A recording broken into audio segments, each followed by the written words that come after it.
here we go, ladies and gentlemen. Today is July 15th or 14th? I think it's the 14th. July 14th, and then it was 11:30 in the morning. Right next to me, we have Dante. What's your last name? Babic. Babic. Babic, yeah. Dante Babic. Now let's introduce Dante to all the MMA fight fans in the Bay Area. Dante, where are you born and raised? I was born in Canada, raised in San Diego, and I moved out here to the Bay about 2 years ago. And that's when I started competing in martial arts. Shit, so you only been living in the Bay Area for 2 years? Yeah, no. So you're originated Canadian? Yeah, originally born in Alberta, Canada. Alberta, Canada. What made you move into U.S.? I moved when I was very young. It was my parents' decision, career, school. But growing up in San Diego was awesome. And then moved out here for school over at SFSU right now. So how do you like the difference in the Bay Area and Canada? I mean, the Bay Area's weather isn't great, but I like the opportunities with like martial arts and school and food. Yeah, a lot of everything here. It's a melting pot, which is nice. Yeah. Multicultural. Yeah. In the Bay Area, especially in San Francisco. Now, Dante, you're only 19 years of a young age.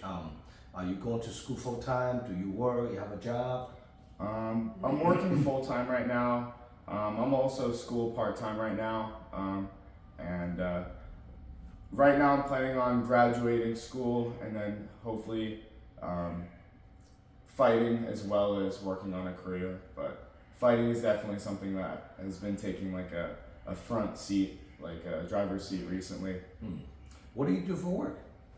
Well, I work over at the gym that I train at, and then I also work security over at the Chase Center for like event security. Oh, so sure. Warriors games. They had the Devin Haney boxing event over there, which is That's what I heard. They sold out that event. Yeah, so I was at the event watching it as security, so that was pretty cool. Watching for free too. Yeah, That's just pretty awesome. Did you get to see all the Warriors game? A few of them, yeah. That's pretty awesome though. Shit. Yeah, not bad. Not bad work, for sure. That's a pleasure of going to work to watching the basketball game. It's exciting, Yeah.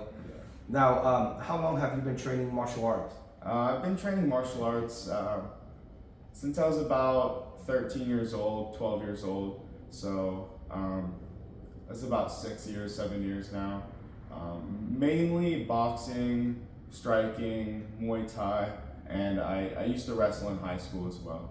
So that's where like my wrestling background comes from. I see. Now you're training at Team USA. Yeah, World Team USA. World here Team in, USA in San Francisco at Judah 445. 9th and Judah. 9th and Judah, 445 Judah, right? Or 415 Judah. Something like that. Something Yeah, like 9th and Judah, 10th 9th and and Judah. Judah, 10th and Judah, yes. So how long have you been training at World Team USA? I've been over there 2 years now. It's a great gym, great environment. They really helped me develop my competitive martial arts skills. They've put me in a lot of situations where like I can grow and learn and put me into a lot of competitions, which have helped me become a better fighter. So everything over there has been great.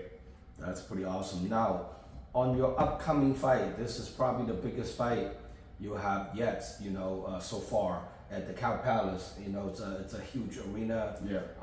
It's a big show. Over 20 plus fights on this upcoming card. 10 professional and about 13 or 14 amateurs. Really huge stack card, So you are fighting a debut kid from Raul Castillo, Half Moon Bay. His name is Semi something. Last name is Russian. Waiting to meet him this week as well. How do you prepare somebody like this? Do you don't even know what he looks like? I mean, something that at my gym we always go by is you train to fight. You don't train for a fight.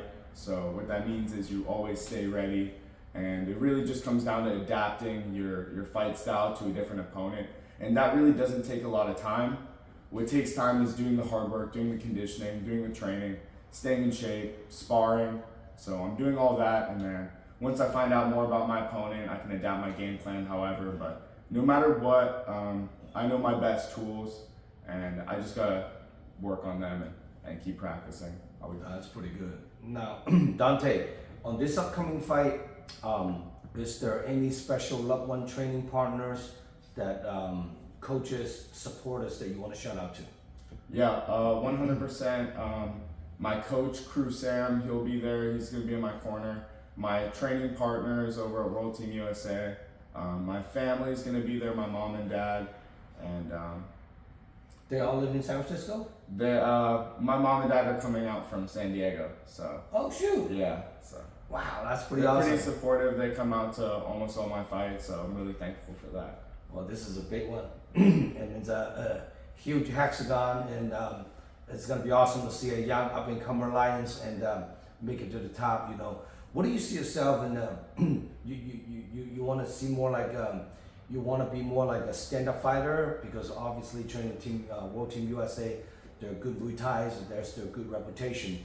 So are you looking at the turn pro someday in MMA or in a pro Muay Thai striker? I haven't necessarily chosen one path yet. I'm kind of taking as many fights as I can in both martial arts just to gain experience. And as far as fighting style, I really just want to have like the most exciting, fun fights I can. So for me, I've had a lot of fun striking, but whether it's striking or taking someone down, as long as I can have the most fun and have the most exciting fights, that's kind of my goal. Now, coming into this fight, I know you guys are striking school. Do you guys prepare the ground too? How often you do jiu-jitsu, or what belt are you in jiu-jitsu? Yeah, so right now I'm a white belt in jiu-jitsu. I train jiu-jitsu about 4 days a week when I'm in camp for MMA. So my training does shift. When I'm doing MMA, I'll start doing jiu-jitsu 4 times a week, and then training Muay Thai as well, like 4 or 5 times a week. So I will have to add in more grappling, more ground game, but it's not something I have been neglecting. It's something I've been working on. So just adding in a little bit more and really dialing in is what it's going to take. Now, 19 years of young age, you know, so what do you see yourself if everything goes well, and how long have you planned on to do an amateur before you go pro? It's something I've only really started thinking about recently, and I don't necessarily have a timeline, but I have a goal, and really that is to get as many fights in as possible. Ideally, I want to get anywhere from 30 to 50 fights in before I... Holy shit, 30 and 50? Something like that. I feel like that's a fair amount of experience, but Wow. I just want to get as many fights in as possible, and then like if an opportunity presents itself, or if my coach thinks that I'm ready for something, then I'll trust the people around me. That is pretty awesome. Now, when you're growing up in Canada, any interesting story about your past want to share with people? Get a street fight, or you know, against multiple opponents, or any of the interesting story you want to share with people? I mean, not necessarily. I wasn't really like the kid to fight a lot in school.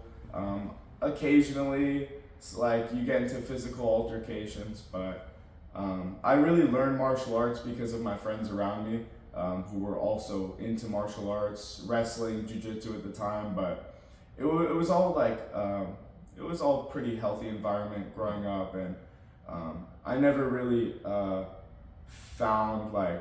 You're not the type of kid get in trouble all the time. No, I wasn't really in trouble too much.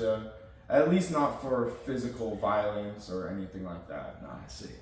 Well, here we go, Dante's. If people want to get a hold of you to buy a ticket, come watch you fight, and come support you, how can people contact you? On IG, Facebook? Yeah, you can find my Instagram. It's my full name, Dante_Babic, DANTE_BABIC. And I'm on Instagram. If you message me, or if you look at my story, I'll have ticket links. So do you have any Facebook, Snapchat, or all the other platforms? Right now I'm just using Instagram. I'm working on getting more social media so I can kind of have a larger presence, but right now just Instagram. That's pretty awesome. Now, if your opponent, Sammy, forgot his last name, I gotta meet him in a couple of days. If your opponent, Sammy, watching this interview, what do you have to say to Sammy? Good luck, train hard. It's gonna be a good fight. That's all. Now this fight, it's a 145-pound fight.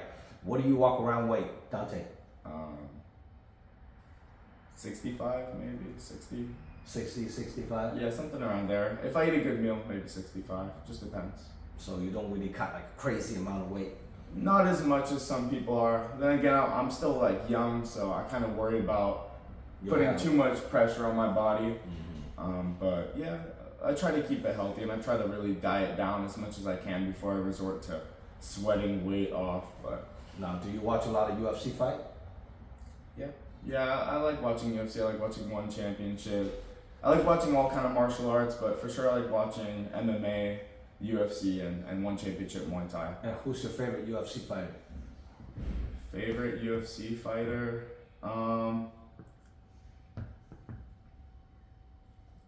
I like Pereira. I mean, like it might be a little, it might be a little generic, but just like what he's doing, like with striking and MMA, is kind of insane. How can you not like the guy? I mean, everybody watching him, he's an icon now. You know, I mean, his crazy story. A couple years ago, he just signed with UFC. Literally, a couple years ago.